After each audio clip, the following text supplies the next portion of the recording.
Hello friends, எல்லோரும் எப்படி இருக்கீங்க? நல்லா இருக்கீங்களா? இப்போது மொச்சக்கொட்டை, மாங்காய், முருங்கைக்காய், வாழைக்காய் இதெல்லாம் போட்டு புளிக்குழம்பு வச்சு காட்ட போகிறேங்க. அப்படியே மீன் குழம்பு மாதிரியே இருக்கும் பாருங்கள். வாழைக்காய், ஒரே ஒரு கத்திரிக்காய் தாங்க என்கிட்ட இருந்துச்சு, வேறு இல்லை என்கிட்ட. மாங்காய், முருங்கைக்காய், இந்த பாருங்கள். மொச்சக்கொட்டை வாங்கிட்டு சொன்னேன் கடையில். இது லெமன் சைஸ் புளியில் கொஞ்சமாக குழம்புக்கு தேவையான அளவு புளி சேர்த்துக்கணுங்க. கல்லுப்பு கொஞ்சமாக பாருங்கள், இந்த அளவு போட்டுக்கிட்டேன். இதிலே ஊற வச்சாதான் புளிப்பு தனியாக தெரியாமல் இருக்கும். நாம் சமையலாக ஆரம்பிக்க போகிறோங்க. இந்த பாருங்கள், இந்த மொச்சக்கொட்டையை ஒரு அரை டீஸ்பூன் எண்ணெய் ஊற்றி வறுத்துக்கலாம். நல்ல பொன்னிறமாக வர வரைக்கும் வறுத்துக்கலாங்க. இது படப்படன்னு வெடிக்கவும், கருது விட்டுறாதீங்க. நல்லா கொஞ்சம் நிறம் மாறினோன்னே நம்ம பார்க்கலாம். காய்கறி எல்லாம் கட் பண்ணி வச்சுக்கிட்டேங்க.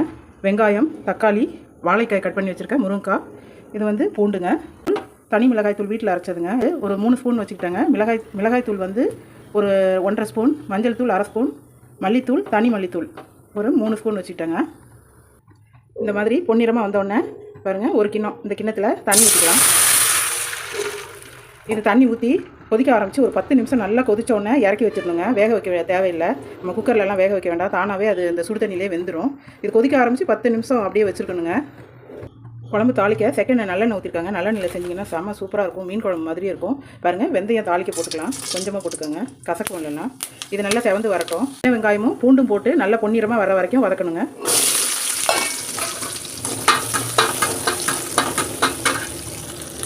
வெங்காயம் நல்லா வதங்கிருச்சு. தக்காளி போட்டு நல்லா வதக்கிக்கலாம்.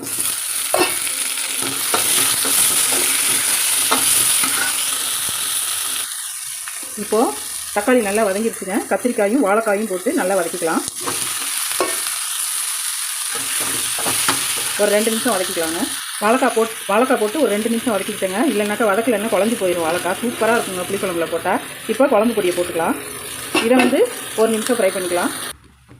இந்த புளி தண்ணி அரிசி, சாப்பாட்டு அரிசி 2வது தண்ணி இருக்குங்களா, அதில் தான் கரைச்சி வச்சுருக்கேன். இப்போ குழம்புல ஊற்றிக்கலாம்.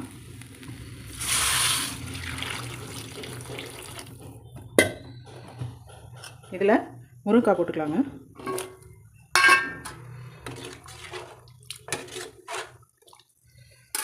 இது நல்லா கொதித்து காயெல்லாம் வெந்து வரட்டுங்க, அப்புறம் பார்க்கலாம். காய்கறி பாதி வெந்திருக்குதுங்க. இப்போ இந்த மொச்சக்கொட்டை நம்ம வேக வச்சோம் இல்லைங்களா, அதை போட்டுக்கலாம். இந்த தண்ணியோடு ஊற்றினா நல்ல டேஸ்ட்டாக இருக்கும். இதில் கருவாடு கூட போடலாங்க, செம்ம சூப்பராக இருக்கும், அட்டகாசமாக இருக்கும். மீன் போடலாம், கருவாடு போடலாம். மீன் போட வேண்டாம், கருவாடு இருந்தால் போடுங்க, சூப்பராக இருக்கும். இது நல்லா கொதி எல்லாம் வேகட்டுங்க. தேங்காய் அரைச்சி ஊற்றணும், அப்புறம் இறக்கிக்கலாம். இந்த புளிக்குழம்புக்கு சின்ன ஜாரில் இந்த அளவுக்கு தேங்காய் வச்சுக்கணுங்க. ஒரு இந்த பாருங்களேன், இந்த அளவுக்கு தேங்காய் வச்சுட்டு கொஞ்சமாக சோம்பு போட்டு நல்லா நைஸாக அரைச்சிக்கலாம். பாருங்கள், தேங்காய் ஊற்றியில் மாங்காயும் போட்டுக்கலாம். நல்லா இருக்குல்ல தேங்காய் மாங்காய். காய்கறியெல்லாம் நல்லா வெந்துருச்சுங்க. இப்போ நம்ம கடைசியாக மாங்காய் போட்டுக்கிறோம். சோம்பு ஒரு 1/4 டீஸ்பூன் போட்ட தேங்காய் அரைச்சது ஊற்றிக்கலாம். நல்ல டேஸ்ட்டாக இருக்குங்க. புது தேங்காய் ஊற்றினீங்கன்னா சூப்பராக இருக்கும். இந்த மாங்காவும் தேங்காயும் வேகிற வரைக்கும் நம்ம வெயிட் பண்ணலாங்க. அவ்வளோதாங்க. இந்த குழம்பு பார்த்து சாப்பிட்டிங்கன்னு வச்சுக்கோங்க, சாப்பாடே பத்தாமல் போயிடும். அந்தளவுக்கு மீன் குழம்பு சுவையாக மீன் குழம்பு மாதிரியே இருக்குங்க. அப்படியே நல்ல சுவையாக இருக்கும். தேங்காய் ஊற்றி ஒரு 10 நிமிஷம் ஆயிடுச்சுங்க. மாங்காயும் நல்லா வெந்துருச்சு. சூப்பராக இருக்குங்க குழம்பு. கொஞ்சம் நல்ல திக்காகட்டும். அது வரைக்கும் வீடியோ லென்த்தாக போயிட்டுருக்கு, அதனால் இதோட முடிச்சுக்கிறேன். இந்த வீடியோ பிடிச்சிருந்தா லைக் பண்ணுங்கள், ஷேர் பண்ணுங்கள், சப்ஸ்கிரைப் பண்ணுங்கன்னு நான் சொல்ல மாட்டேங்க.